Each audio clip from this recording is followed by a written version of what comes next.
বানিয়েছো কেন মা? এত কাঁচা বাঁশ দিয়ে তুমি কি করবে? কি করব সেটা একটু পরে দেখতে পারবি, এখন চুপচাপ ওখানে দাঁড়িয়ে থাক। এই বলেই টুনি আবারও কাঁচা বাঁশ কাটতে শুরু করে। কিছুক্ষণ পর টুনি অনেকগুলো কাঁচা বাঁশ কেটে তার বাড়িতে নিয়ে আসে।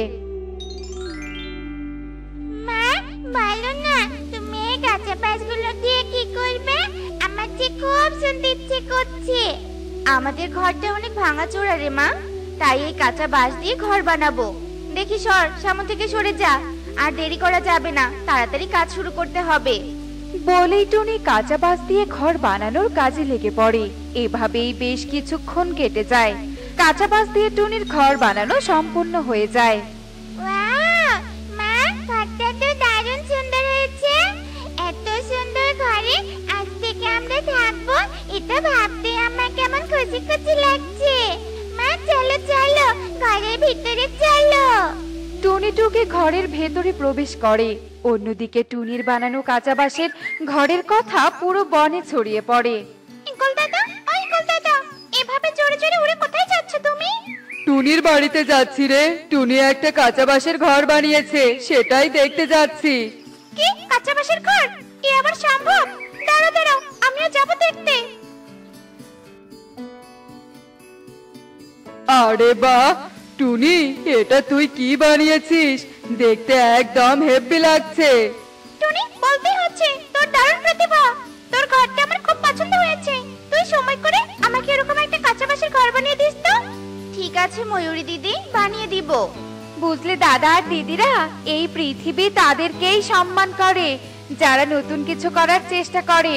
টুনি, তুই শুধু নতুন কিছু করার চেষ্টা করিসনি, একদম বানিয়ে দেখিয়েছিস। তোর প্রশংসা না করলেই নয়, এভাবেই এগিয়ে যা টুনি। সব পাখি টুনির অনেক প্রশংসা করতে থাকে। এদিকে কালু কাকার কণিকা সবার প্রশংসা শুনে বলতে থাকে, প্রতিভা না ছাই, সবাই এমন ভাবে প্রশংসা করছে যেন টুনি রাজপ্রাসাদ বানিয়েছে। ঢং দেখলে বাঁচি না। আয় কালু আয়, চলো তো, চলো এখান থেকে। কণিকা আর কালু সেখান থেকে উড়ে বাড়িতে চলে আসে। বউ, যত যাই বলো, টুনির ঘরটা কিন্তু আমার কাছে ভালোই লেগেছে। আমাদের যদি এমন একটা ঘর থাকতো। ঘরটা আমারও ভালো লেগেছিল, কিন্তু সবাই এমন ভাবে টুনির প্রশংসা করছিল যে হিংসায় আমার গা জ্বলে যাচ্ছিল। বউ, আমরা তো টুনির মতো ঘর বানাতে পারবো না, তবে যদি ওর ঘরটা আমরা চুরি করি তাহলে কেমন হবে বলো তো? দারুণ হবে কালু, দারুণ হবে। তাহলে কাল যখন টুনি কাজে যাবে তখন আমরা ওর ঘর চুরি করব। যাও, এবার আমার জন্য কিছু খাবার নিয়ে এসো তো। হ্যাঁ হ্যাঁ, যাচ্ছি কালু। এই বলে কণিকা কালুর জন্য খাবার আনতে চলে যায়। পরের দিন টুনি তার মেয়েকে নিয়ে কাজ করতে চলে গেলে কালু আর কণিকা বনের সকলের চোখ ফাঁকি দিয়ে টুনির কাঁচা বাঁশের ঘরটা চুরি করে নিয়ে আসে। এভাবেই বেশ কিছুক্ষণ কেটে যায়। এদিকে টুনি কাজ থেকে ফিরে এসে দেখে তার ঘর নেই। হে কি, আমার কাঁচা বাঁশের ঘর কোথায় গেল? আমি তো ঘর ঠিক করে রেখে গিয়েছিলাম। বনে তো কোনো বড় বাতাসও হয়নি যে ঘর উড়ে চলে যাবে। তাহলে কেউ কি চুরি করেছে? হ্যাঁ মা, আমার মন বলছে কেউ চুরি করেছে মনে হয়। টুকিমা, তুই এখানেই থাক, আমি ঘরটা খুঁজে আসি। এই বলে টুনি ঘর খুঁজতে বের হয়। টুনি এদিক ওদিক উড়ে উড়ে ঘর খুঁজতে থাকে। খুঁজতে খুঁজতে টুনি এক পর্যায়ে কালু আর কণিকার বাড়িতে চলে আসে আর কাঁচা বাঁশের ঘর দেখে বলে, ও, তার মানে কালু আর কণিকাই আমার ঘর চুরি করেছে। কালু দাদা, তুমি আমার ঘর চুরি করেছো কেন? দাও দাও বলছি, আমার ঘর আমাকে ফিরিয়ে দাও। এই ছোট্ট টুনি, মুখ সামলে কথা বল। এই ঘর আমরা চুরি করিনি, এই ঘর আমি কিনে এনেছি পাশের বন থেকে। কালু দাদা, আমার নিজের হাতে বানানো ঘরের স্মৃতি আমি ভুলে যাইনি, বুঝলে? এটা আমারই ঘর, ফিরিয়ে দাও বলছি, আমার ঘর ফিরিয়ে দাও। টুনি, তুই কিন্তু প্রমাণ ছাড়া কথা বলছিস। ভালো ভালো বলছি, এখান থেকে চলে যা, নয়তো আমি তোর নামে বনের গুরুজনদের কাছে নালিশ করব। নালিশ করতে হবে না, আমি চলে যাচ্ছি। তবে একটা কথা মনে রেখো, তুমি আমার ঘর চুরি করেছো, কিন্তু আমার প্রতিভা নয়। টুনি আর কথা না বাড়িয়ে সেখান থেকে চলে যায়। বউ, দেখলে কিভাবে টুনিকে তাড়ালাম? এভাবে বেশ কিছু দিন কেটে যায়। কালু, এভাবে আর কতদিন? ঘর তো মিলেছে, কিন্তু খাবার তো মিলছে না। কোনো একটা বুদ্ধি করো না, যাতে ঘরের মতো খাবারও মিলে যায়। ভাবতে দাও বউ, আমাকে ভাবতে দাও। বলেই কালু পায়চারি করতে থাকে আর ভাবতে থাকে। কিছুক্ষণ পর কণিকা বলে, কি গো, কিছু পেলে ভেবে? হ্যাঁ বউ, পেয়েছি, দারুণ একটা বুদ্ধি পেয়েছি। বলো বলো, কি বুদ্ধি পেয়েছো? শোনো তাহলে। কালু তার বুদ্ধির কথা কণিকাকে খুলে বলে। সব শুনে কণিকা বলে, বাহ, কি বুদ্ধি হে! চলো, আজ থেকে বুদ্ধি কাজে লাগাবো। হ্যাঁ হ্যাঁ, চলো নদীর পাড়ে চলো, ওই দিক দিয়ে অনেক পাখি খাবার নিয়ে যায়। কালু আর কণিকা এই বলেই নদীর দিকে উড়তে থাকে। অন্যদিকে ময়ূরী একটা থলেতে করে কিছু খাবার নিয়ে বাড়ির দিকে উঠছিল। ঠিক তখনই কণিকা ময়ূরকে দেখে বলে, কালু, ওই দেখো, ময়ূরী থলি ভর্তি খাবার নিয়ে যাচ্ছে। যাও যাও, তাড়াতাড়ি অভিনয়টা শুরু করো। কণিকার কথা শুনে কালু ডাল থেকে নিচে নেমে আসে। ওরে মারে, ওরে বাবারে, আমার চোখটা গেল রে গেল। কেউ সাহায্য করো, আমাকে দয়া করে কেউ সাহায্য করো। কেউ কি আছো সাহায্য করার মতো? আমাকে কেউ সাহায্য করো। কালু কাকের এমন অভিনয় মিশ্রিত আর্তনাদ শুনে ময়ূরী কালু কাকের কাছে আসে। একই কালু দাদা, তুমি এমন আর্তনাদ করছো কেন? কি হয়েছে তোমার? বোন, দেখ না, আমার চোখে কি যেন পড়েছে। চোখটা আমার কেমন যেন করছে। দেখি দেখি, চোখে কি আছে? এই বলেই ময়ূরী তার হাতের থলেটা রেখে কালুর চোখ দেখতে থাকে। ঠিক তখনই কণিকা চুপি চুপি এসে ময়ূরীর থলেটা নিয়ে চলে যায়। এদিকে ময়ূরী এসবের কিছুই বুঝতে পারে না। দাদা, তোমার চোখে তো আমি কিছুই খুঁজে পাচ্ছি না। কিছুই তো বলেনি, তাহলে পাবি কি করে? কিছু কি বললে দাদা? না না, কিছু বলিনি বোন। তোকে অনেক ধন্যবাদ আমাকে সাহায্য করার জন্য। যা বোন, তুই যেখানে যেতে ধরেছিলি সেখানেই যা। আচ্ছা ঠিক আছে দাদা। এই বলে ময়ূরী পেছন ঘুরে থলেটা নিতে ধরে দেখে সেখানে তার থলে নেই। একই, আমার খাবারের থলে কোথায় গেল? থলেটা তো এখানেই ছিল, তাহলে কে নিল? দাদা, তুমি কি কাউকে দেখেছো আমার থলেটা নিতে? কই না তো বোন, আমি তো এখানে কাউকে আসতে দেখিনি, আর আমি তো কোনো থলেও দেখিনি। না, এখানে আমার থলে ছিল। কে চুরি করলো আমার থলে? এখন আমি আমার বাচ্চাদেরকে কি খাওয়াবো? বোন, আমি বাড়িতে যাই, আমার শরীরটা একদম ভালো লাগছে না, তুই থাক।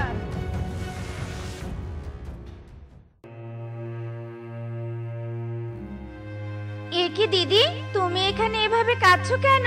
কি হয়েছে? ময়ূরী কাঁদতে কাঁদতে টুনিকে সব কথা খুলে বলে। দিদি, মন খারাপ করো না। আজ যে তোমার ক্ষতি করেছে সে একদিন না একদিন ঠিকই নিজের ভুল বুঝতে পারবে। চলো আমার সাথে, আমার ঘরে খাবার আছে, সেখান থেকে তোমাকে কিছু খাবার দিব। এই বলে টুনি ময়ূরীকে সাথে নিয়ে তার বাড়ির দিকে উঠতে থাকে। এভাবেই বেশ কিছুদিন কেটে যায়। কালু কণিকা ময়ূরীর মতো বনের পাখিদের বোকা বানিয়ে খাবার, ফল, টাকা নিতে থাকে।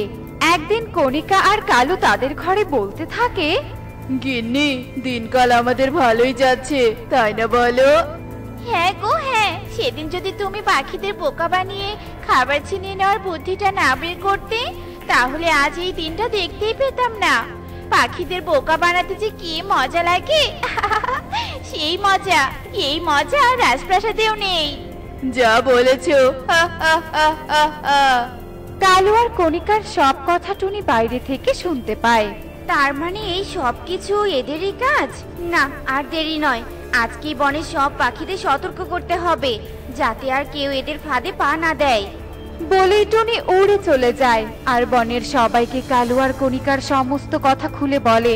টুনির কথা শুনে বনের পাখিরা সতর্ক হয়ে যায়। এভাবেই বেশ কিছুদিন কেটে যায়। বাঘ, বাঘ, কালু, বাঘ! ও মা গো, বাঘ চলে এসেছে! বাঘ, বাঁচাও, বাঁচাও, আমাদের বাঘের হাত থেকে বাঁচাও! বাঘকে দেখে কালু কণিকা ভয়ে চিৎকার করতে থাকে। এদিকে বনের পাখিরা ওদের চিৎকার শুনে বলতে থাকে, কেউ যাবে না, ওই শয়তানরা আবার আমাদের বোকা বানানোর জন্য চিৎকার করছে। চলো চলো, নিজেদের কাছে লেগে পড়ি আমরা। এই শুনে সবাই সবার দিকে চলে যায়। এদিকে কালু কণিকার দিকে বাঘ গর্জন করে এগিয়ে যেতে থাকে, আর কণিকা আর কালু ভয়ে চিৎকার করতে থাকে, কিন্তু কেউই তাদের সাহায্যের জন্য এগিয়ে আসে না। কালু, আমরা বনের পাখিদের বোকা বানিয়ে অনেক ভুল করেছি। ওদের যদি আগে বোকা না বানাতাম তাহলে আজ ওরা আমাদের সাহায্য করতে আসতো। ঠিকই বলেছো, আজ যদি এই বাঘের হাত থেকে বেঁচে ফিরি তাহলে আর কখনো কাউকে মিথ্যে বলে বোকা বানাবো না। সবাই এতদিন আমাদের মিথ্যেটা বিশ্বাস করে বোকা হয়েছে, কিন্তু আজ আমরা সত্যি বললেও কেউ বিশ্বাস করছে না, কেউ না। বেঁচে থাকলে আর কখনো মিথ্যে বলবো না, কখনো না। এই টাকাগুলো রাখো তো, এগুলো দিয়ে তুমি তোমার প্রয়োজনীয় জিনিস কিনে নিও। আমি আজ শহরে যাব, 12 মাসি কলাগুলো শহরে ডেলিভারি দিতে হবে। আচ্ছা ঠিক আছে টোনা, তুমি সাবধানে যেও।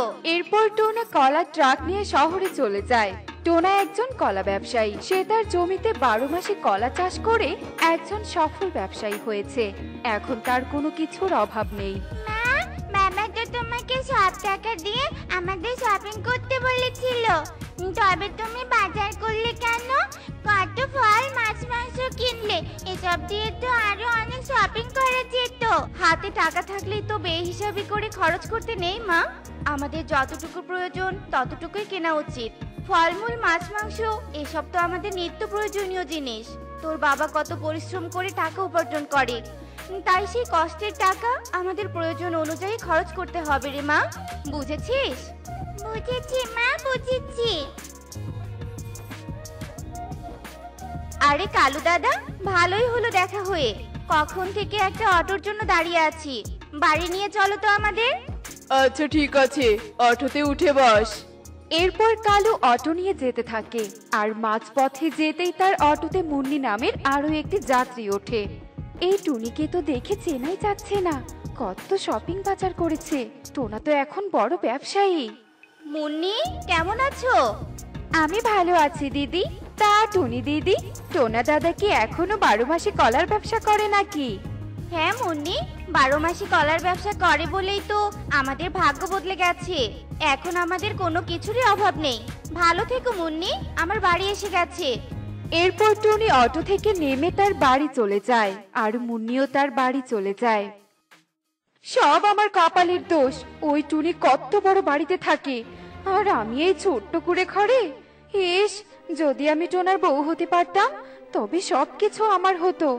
আমিও আরামায়েশে দিন কাটাতে চাই, যে করে হোক আমাকে ওই টুনির বাড়িতে যেতেই হবে। একদিন টুকি যখন বাগানে আম কুড়োচ্ছিল, এমন সময় সেখানে এক হিংস্র বাঘ আসে। বাঁচাও, বাঁচাও, বাঘ, বাঘ, বাঁচাও। এই সুযোগ, আমাকে ওই পাখির হাত থেকে টুকিকে বাঁচাতে হবে। এরপর মুন্নি পাশে থাকা এক পরিত্যক্ত কুড়াল হাতে নিয়ে বাঘের সামনে যায়। বাঘ, বাঁচতে চাইলে এক্ষুনি এখান থেকে পালা, নইলে এই কুড়াল দিয়ে এক কোপে আমি তোর দেহ থেকে মাথা আলাদা করে দিব। এই কুড়াল দিয়ে আঘাত করার আগে আমাকে এখান থেকে পালাতে হবে।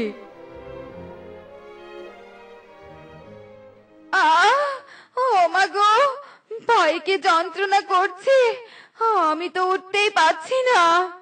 আমাকে বাঁচাতে গিয়ে তোমার এই অবস্থা হলো, তুমি তো ঠিক করে উঠতেই পারছো না। দাঁড়া, আমি বাবা মাকে ডেকে আনছি। এরপর টুকি তার বাবা মাকে ডেকে নিয়ে আসে, আর মুন্নিকে তার বাড়িতে নিয়ে যায়। মুন্নি, তোমাকে অনেক ধন্যবাদ। আজ তোমার জন্য আমার মেয়েটা প্রাণে বেঁচে গেল। ধন্যবাদ দিতে হবে না দিদি, টুকি তো আমার মেয়ের মতো। যাকগে, আমাকে আবার বাড়িতে ফিরতে হবে। বাড়ি? আমি তো ভুলেই গেছি, আমার তো বাড়ি নেই। ঝড়ে আমার বাড়ি একদম ভেঙে গেছে, এখন কোথায় যে যাব? চলি দিদি। দিদি বলে যখন ডেকেছো, তখন আর তোমার কোথাও যাওয়া হবে না। যতদিন তোমার বাড়ি তৈরি না করছো ততদিন তুমি আমাদের সাথেই থাকবে। হ্যাঁ মুন্নি মাসি, তুমি এখানেই থাকো। আমি তো এটাই চেয়েছিলাম, এই বাড়িতে আজ অতিথি হিসেবে আছি, কদিন পর এ বাড়ির মালকিন হব।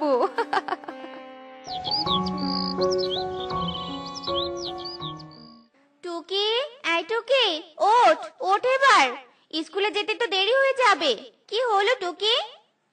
মা, তুমি প্রতিদিন আমার সাথে এমন করো কেন বলো তো?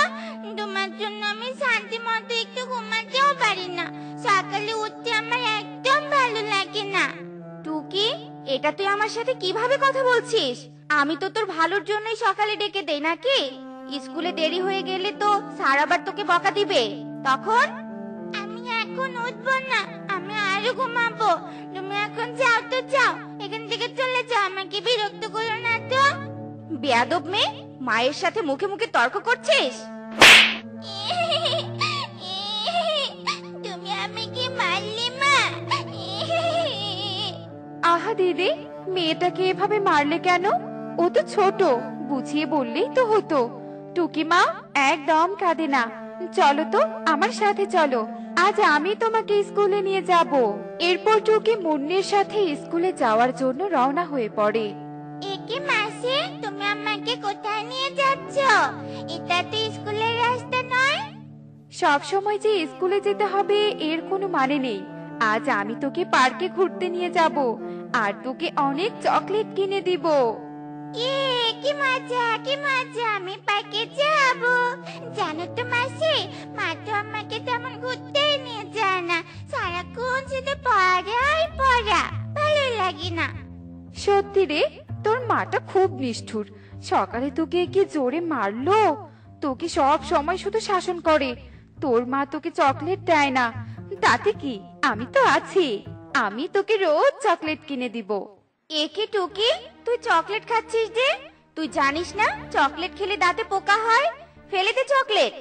একদম আমার চকলেট নিতে আসবে না কিন্তু।